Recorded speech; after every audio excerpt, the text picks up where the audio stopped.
Ashwin sweets and snacks ப்ராடக்ட்ஸை நீங்களும் உங்க ஏரியாவில் உள்ள சூப்பர் மார்க்கெட்டுக்கு டிஸ்ட்ரிபியூட் செய்ய கால் பண்ணுங்க 9443966765. நிறைய பார்வைகளை கோணங்களை சொல்லிட்டு இருந்தீங்க இந்த மறுசீரமைப்புக்கு அப்படின்னு சொல்லிட்டு. ஒரு தோல்வி மட்டுமே ஒரு கட்சியை முழுவதாக மறுசீரமைப்பு பண்றது காரணமா இருக்குமா, இல்ல அந்த கால மாற்றம்னு ஒன்று இருக்குல்ல, இப்போ நம்ம உலகெங்குமே ஜென்சி அலை வீசிட்டு இருக்கு, அதுக்கு தகுந்த மாதிரி ஒரு ஒரு புதிய ரத்தம் பாய்ச்ச வேண்டியது எல்லா கட்சிக்குமே அவசியமா இருக்கும். ஏன் இன்னைக்கு நீங்க வந்து பாத்தீங்கன்னா பிஜேபியில் கூட ஜென்சியை கவர்வதற்கு பல மாற்றங்களை இன்னைக்கு கொண்டுட்டு வந்துட்டு இருக்கிறாங்க. ஸோ அந்த மாதிரியான ஒரு நடைமுறையை நம்ம எடுத்துக்க கூடாது மேடம்.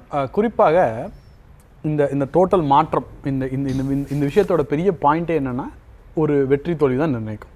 இப்போ நீங்கள் நல்லா பர்ஃபார்ம் பண்ணால் யூல் பி இந்த organisation. If you don't perform you have to go out. அப்போ நீங்கள் உங்களே டெவலப் பண்ணிட்டு திருப்பியும் வேற ஒரு ஆர்கனைசேஷன் போகணும். இதுதான் பேசிக். இது வந்து உலக நீதி எந்த ஒர்க் எப்படி இருந்தாலும் அப்படி தான். திமுக போன்ற ஆர்கனைசேஷனுக்கு என்ன ஒரு வருத்தமாக இருக்கும் இதுன்னா, நம்ம ஈஸியாக ஜெயிக்க வேண்டிய எலெக்ஷன் நம்ம விட்டுட்டோம், கை விட்டுட்டோம் அதை அப்படின்றது அவங்களோட பெரிய வருத்தமாக இருக்கணும். தாவேகாவை வந்து எப்படி நம்ம கடைசி ஒரு வாரத்தில் வந்து கணிக்காமல் விட்டோம், இந்த மாதிரி பல கேள்விகள் அவங்களுக்குள்ள வந்திருக்கும். ரெண்டாவது இப்போ சொல்கிறாங்க திமுக 45 வயசு தேர்தல் முறை எல்லாம் சொல்கிறாங்க. ஆனால் எனக்கு தெரிஞ்சு அதெல்லாம் நடக்குமான்னு தெரியல. திமுக உங்களுக்கு ஏன் அவ்வளோ கான்ஃபிடென்ட் ஏன் இல்லை? நீங்கள் கொஞ்சம் ஒன்றும் இல்லை, தேர்தல் நேரத்தில் அங்கே போய் நம்ம பார்த்தோம்னு வச்சுக்கோங்களேன், அதே பேர் தான் திரும்ப திரும்ப திரும்ப திரும்ப திரும்ப திரும்ப வரும். அதுக்காக தான் இன்னைக்கு இவ்வளோ மாற்றத்தை கொண்டுட்டு வந்திருக்கிறேன். பார்ப்போம். நான் தான் சொல்றேன், பார்த்தா நடந்தா சந்தோஷம்ன்றேன். இந்த கமல் சொல்ற மாதிரி தான், கடவுள் இருக்கா இல்லையா இருந்தா நல்லா. இப்போ ஒரு அந்த பொறுப்புக்குமே 2 வருஷம் 2 டேர்ம்ஸ் தான் கொடுத்துருக்காங்க. 2 டேர்முக்கு மேல அவங்க இருக்க முடியாது. ஆட்டோமேட்டிக்கலா அது இன்னொருத்தருக்கு போய் தான் ஆக முடியும். அதிகபட்சமா 2 முறை தான் இருக்க முடியும். மாவட்ட செயலாளருக்கு 3 முறையா சார்? அடாப்ட் பண்ணா நல்லா இருக்கும். இல்ல எதுக்காக கொண்டு வரணும்? இல்ல அவர் என்ன சொல்ல வர்றாருன்னா, இதெல்லாம் நடந்தா நல்லா பட்ஜெட் விட்ட மாத்தி எடிட் பண்ணி கொடுத்துருவாங்க, ஏஜ் கம்மி பண்ணி கொடுத்துருவாங்க அப்படின்றாரு. அதெல்லாம் நடந்தா நல்லா இருக்கும்ன்றதா. நடந்தா நல்லா இருக்கும்னு நடக்கத்தானே போகுது. இல்ல ஒருவேளை அவர் என்ன சொல்லிருப்பாருன்னா, ஒரு குடும்பத்துல இருக்கிற அண்ணன் 2 டேர்ம் வந்துட்டா தம்பி அடுத்த டேர்முக்கு வந்துருவாரு. திமுக ல இருக்கேன் இல்லங்க, நான் திமுக ல இருக்கேன். யார் எப்படி இல்லங்க, திமுக ல இருக்கேன், 70 வயசு எனக்கு ஆயிடுச்சுன்னு வச்சுக்கோங்களேன். அண்ணா என்னோட அண்ணாவோட சித்தப்பா பையனோட ஒரு பையன் இருக்கான், அவர் வந்து 45 வயசு தான் ஆகுது, நான் பாத்துக்கிறேன், நீங்க அவரே மாவட்ட செயலரா போடுங்க. அப்படி ஒரு நிலை. சரி, எனக்கு ஒரு கேள்வி. அந்த குடும்பமே திமுக ஊறி போன ஒரு ரத்தமா இருக்குதுன்னு வச்சுங்க, ஒரு உடன்பிறப்புகள் அப்படிங்கிற உணர்வு இருக்கிறப்ப அவங்க உண்மையாலுமே கட்சிக்கு பணியாற்றுறாங்கன்னா அவங்களுக்கு ஜனநாயக பூர்வமா வாய்ப்பு அளிக்க கூடாதா? ஒரு வாரிசு அடிப்படைங்கிறதுக்காகவே அவங்களுக்கு நியாயமாக கிடைக்க வேண்டிய வாய்ப்பு கொடுக்க கூடாதா என்ன? இங்க மேட்டர் ஆஃப் கான்ட்ரடிக்ஷன் ஒன்று இருக்கு. இப்போ நான் ஒரு ஏரியாவில் இருக்கேன்னு வச்சுக்கோங்க, எனக்கு கவுன்சிலர் ஆகணும்னு ஆஸ்பிரேஷன் இருக்கும். இப்போ நிறைய பசங்க அரசியலுக்கு வரும்போது எனக்கு கவுன்சிலர் ஆகணும், எனக்கு எம்எல்ஏ ஆகணும், எம்பி ஆகணும் ஒரு ஆஸ்பிரேஷன் இருக்கும் இல்லை? இந்த ஆஸ்பிரேஷன் போகிறதுக்கு திமுக என்ன ப்ராசஸ்ன்றதை நீங்கள் பாருங்கள். எவ்வளோ நியூ கமர்ஸ் வந்து கவுன்சிலர் ஆகிறாங்க, எவ்வளோ நியூ கமர்ஸ் எம்எல்ஏ ஆகிறாங்க, இல்லை எவ்வளோ நியூ கமர்ஸ்க்கு எம்எல்ஏ டிக்கெட் கொடுக்கப்பட்டிருக்கு, அதெல்லாம் நீங்கள் செக் பண்ணி பார்த்தீங்கன்னா இதோட வந்து என்னன்னா ஒரு ஹிஸ்டாரிக் திங்ஸ் வந்து தெரியும்.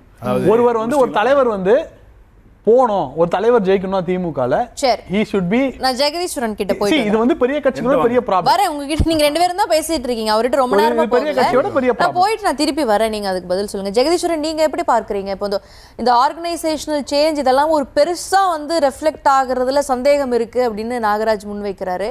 இது ஒரு பெரிய புது ரத்தத்தை பாய்ச்சும் அப்படின்னு சொல்றாரு. இப்போ உதயநிதி இளைஞரணி செயலாளராக வந்ததுக்கு அப்புறமா ஒரு பெரிய மொபிலைசேஷன் நடந்திருக்கு அப்படிங்கிறத நம்ம புரிஞ்சுக்கணுமா?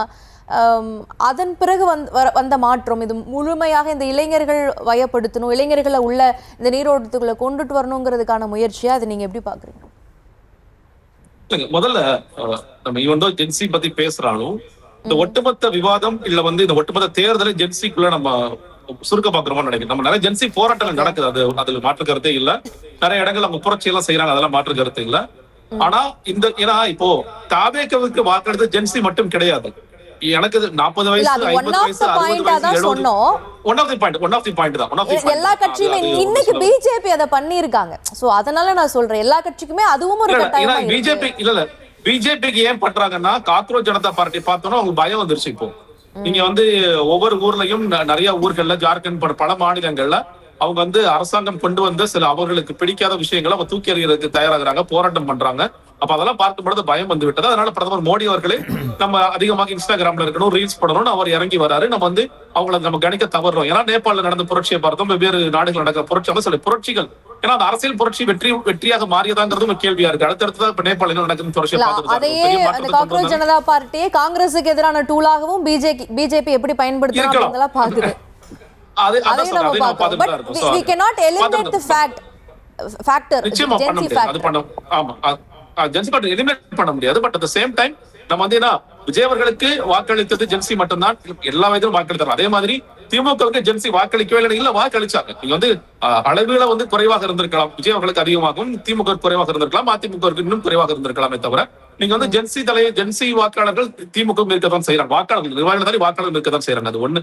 இன்னொன்னு, நீங்க வந்து இப்போ இந்த புதிய ரத்தத்தை உதயநிதி ஸ்டாலின் எடுக்கிறதுனால வருதா அப்படின்னு கேட்டீங்கன்னா இல்ல, இது வந்து காலத்தின் தேவையாகவும் இருந்துட்டு தான் இருக்கு. நீங்க வந்து முதலமைச்சர் ஸ்டாலின் அவர்கள் வந்து தேர்தலுக்கு முன்னாடி என்ன சொன்னாரு, அவர் வெற்றி பெறுவோம், வெற்றி பெற்றாலும் எந்தெந்த இடங்கள்ல அதிக தோல்விகளை பெற்றிருக்கோமோ அந்த மாவட்ட செயலர் பதவி பறிக்கப்படும் சொல்லி சொன்னார். நான் அதுவே ஏன் இவ்வளவு லேட் ஆக்குறாங்க, அது உடனே செஞ்சிருக்கணும்ல, நீங்க வெற்றி பெற்றாலே பறிப்பேன்னு சொல்லி சொன்னீங்க, தோல்வி அடைந்த பிறகு ஏன் அதை பறிக்கல? சென்னையில ஒரு கடுமையான தோல்வி, நிறைய பேர் அது ஓப்பனா கொஸ்டின் பண்றாங்க. நீங்க சேகர் பாபு அவர்கள் நீங்க ஏன் வந்து அவர் இன்னும் பக்கத்துல வச்சுட்டு இருக்கீங்க, அவருக்கு ஏன் இன்னும் முக்கியத்துவம் கொடுக்கப்படுகிறது போன்ற கேள்விகள் கேட்கப்படுகிறது.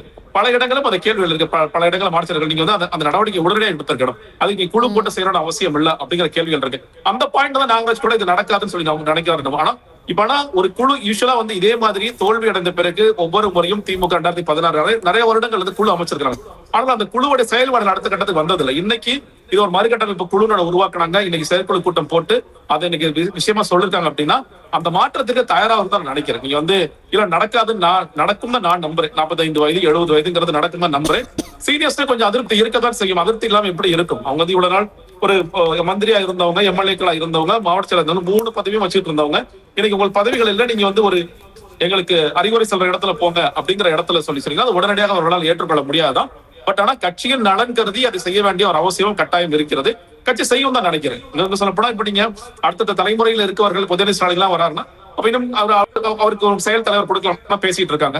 அப்ப அவர் செயல் தலைவர் ஆகிறாருன்னா இல்ல, இந்த மாற்றத்தை ஒண்ணு கொண்டு வந்திருக்கோம், அந்த மாற்றத்தை கொண்டு வந்த பிறகு அந்த மாற்றத்துக்கு நீங்க வழிவிடாட்டி எப்படி அப்படிங்கிற கேள்விகள் கேட்கப்படும். எனக்கு வந்து சட்டமன்றத்திற்கு உதயநிதி அவர்கள் வந்து ஆப்வியஸ்லி எதிர்க்கட்சி தலைவரா இருக்காரு, அப்ப அவரோட கை ஓங்கி இருக்கு அப்படிங்கிறத பார்க்கின்றோம். இப்ப அங்க இருக்கிற சீனியர்ஸ் வந்து ஓகே தானே சொல்லிட்டு போறாங்க, இல்ல எப்படி நீங்க உதயநிதி ஆத்மீக சொல்லி சொல்லலாம். அப்போ அதுல எப்படி அவருடைய பேச்சு எடுபடுதோ அதே மாதிரி நீ கட்சிக்குள்ளும் இந்த மாற்றங்கள் நடப்பதற்கான வாய்ப்புகள் அதிகமாக தான் இருக்கு. கொஞ்சம் லேட், நான் என்ன பொறுத்தவரைக்கும் கொஞ்சம் காலதாமதம் ஆயிட்டு இருக்கும்னு நினைச்சேன்.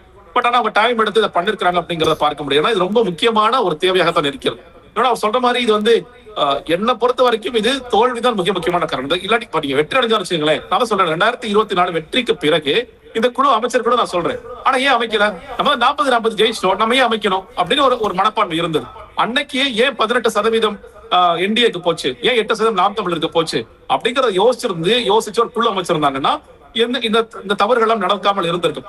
இன்னைக்கு ஆப்வியஸ்லி தோல்வி அடைஞ்சிட்டோம். தோல்வி அடைந்த பிறகு இந்த குழு அமைக்க வேண்டிய காலத்தின் கட்டாயமாக இருக்கிறது. அந்த தோல்வியில இருந்தால் இந்த குழு அமைக்கப்படுகிறது.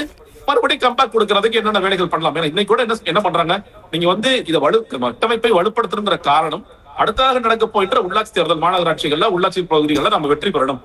தாவேக்கு எங்கெல்லாம் ஸ்ட்ராங்கா இருக்கிறாங்களோ அந்த ஸ்ட்ராங்கான இடங்களும் கட்டமையா இப்ப தாவேக்கும் அதை யோசிக்கிறாங்க. நீங்க தாவேக்க தொடர்ச்சியாக அதிமுக ஆட்களை இழுப்பதற்கான வேலையை ஏன் பார்க்கிறாங்க? நம்ம கட்டமைப்பே இல்லாம ஜெயிச்சிட்டோம், ஆனா தொடருமா? தமிழ்நாடு தொடராது. நமக்கு பூத் கமிட்டி கிடையாது, ஆர்கனைசிங் செக்டர் சொல்லப்படா இன்னைக்கு வரைக்கும் ஒரு கட்சியில அமைப்பு செயலரே கிடையாது. அந்த கட்சிக்கு மாநில அமைப்பு செயலர் கிடையாது, மாநில இளைஞர்கள் கிடையாது, மாநிலத்தில் இருக்க எல்லா பொறுப்பையுமே ஆளும் கட்சிக்கு கட்டமைப்பு ரீதியாக சொல்லக்கூடிய ஒரு பதிலா நம்ம பார்க்கலாமா? இன்னும் வந்து விஜய்க்கு எதிராக சட்டமன்றத்துல உதயநிதி ஸ்டாலின் பலமான ஒரு எதிர்க்கட்சி தலைவராக அந்த பிம்பம் பெருசா உருவாகிட்டு இருக்கக்கூடிய சூழல்ல கட்சி ரீதியாக இங்க ஒரு இளைஞர்களுக்கான ஒரு பவர் உருவாகிட்டு இருக்குது. கட்டமைப்புல we are very strong அப்படிங்கிறது இந்த மறுசீரமைப்பு ஒரு ஸ்டேட்மெண்டா சொல்லுதா? கண்டிப்பா சொல்லுதுங்க, அதான் சொல்றேன்ல. ஏன்னா இப்போ ஆளுங்கட்சிகிட்டையும் அது இல்ல, அது இல்லாத காரணத்தினால்தான் நீங்க வந்து தாவேக்கால இருந்து அதிமுக ஆட்கள் எடுக்கிறத பார்க்கறாங்க, இந்த அதிமுக நிறைய ஆட்கள் எடுக்கிறத பாக்குறாங்க. அந்த கட்டமைப்பு ரீதியாக நிறைய பேர் உள்ள கொண்டு இருக்கிற முயற்சிகளை பண்றாங்க, அந்த வேலைகள் பண்றாங்க. ஆனா திமுக ஏற்கனவே அந்த கட்டமைப்பு இருக்கு. நீங்க அதிமுக இருந்து போன மாதிரி திமுக இருந்து ரொம்ப சில ஒன்றிய செயலர்கள் கொஞ்சம் பேர் தான் போனாங்க, ரொம்ப எல்லாம் பெரிய ஆட்கள் எல்லாம் போகல. அப்ப அதையும் இன்னும் வலுப்படுத்த வேண்டிய அவசியம் இருக்கு. நாளைக்கு ஏன்னா உள்ளாட்சி தேர்தல் நீங்க சட்டமன்ற தேர்தலில் வேணா பூத் கமிட்டி எல்லாம் இல்லாம நீங்க தாவேக்க ஜெயிச்சு வந்திருக்கலாம். ஆனால் நாளைக்கு உள்ளாட்சி தேர்தல் என்பது நீங்க ஒரு வார்டுங்கிறது என்ன அளவுங்கிறது தெரியும், ஒரு பஞ்சாயத்துல ஊராட்சிங்கிறது என்ன அளவுங்கிறது தெரியும், பேரூராட்சிங்கிறது என்ன அளவுங்கிறது தெரியும், மாநகராட்சி. அப்ப அந்த அளவிற்கு ஏற்றாற்போல் நம்ம கடுமையாக வேலை செய்யணும். அதற்கு வேலை செய்வதற்கு இந்த கட்டமைப்புகளை உருவாக்க வேண்டும். ஆப்போசிட் கேம்ப்ல கட்டமைப்பு இல்லாத ஒரு நேரத்துல நம்ம கட்டமைப்பு ஸ்ட்ராங் பண்ணணும் அப்படிங்கறத இன்னைக்கு தொடர்ச்சியும். அஸ்வின் ஸ்வீட்ஸ் அண்ட் ஸ்நாக்ஸ் ப்ராடக்ட்ஸை நீங்களும் உங்க ஏரியாவில் உள்ள சூப்பர் மார்க்கெட்டுக்கு டிஸ்ட்ரிபியூட் செய்ய கால் பண்ணுங்க 9443966765.